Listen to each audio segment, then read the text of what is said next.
La question du rapport entre le corps et l'écriture est une question absolument centrale chez Antonin Artaud, puisque ça traverse toute son interrogation sur l'impossibilité d'écrire, l'impossibilité de prendre corps, et donc ce qu'il appelle une effroyable maladie de l'esprit dont il souffre. Et à partir de là, je me suis intéressée précisément à ce manque de corps dont il me semble que c'est une des questions sous-jacentes de la littérature et de la philosophie, en tout cas occidentale, peut-être même seulement française, qui m'intéresse, c'est-à-dire partir de cette absence du corps. Les choses sont complexes, je trouve, chez Duras. C'est pour ça qu'elle est intéressante. C'est un auteur faussement facile, Duras. En fait, il y a tout un paradoxe dont je vais essayer de parler ce soir. Un paradoxe entre une image très grand public de Duras, qui est quand même un écrivain très très lu en France, en tout cas. Un de ses derniers romans, L'Amant, a été un best-seller, ce qui est étonnant pour une femme comme Duras, pour un écrivain exigeant comme Duras.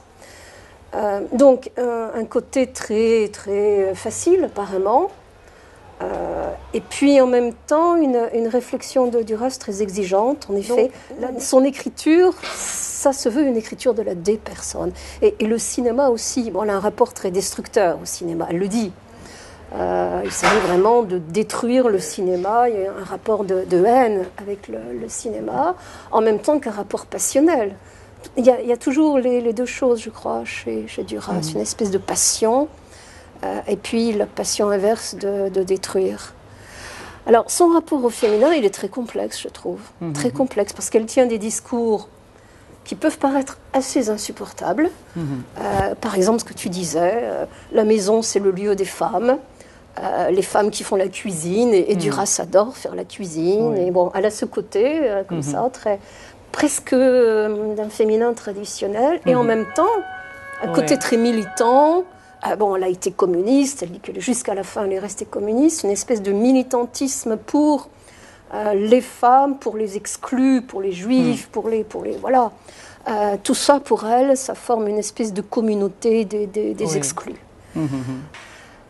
C'est aussi chez elle une façon de défaire ce caractère trop évident, voilà, du matriciel, de ce à quoi on donne naissance, de ce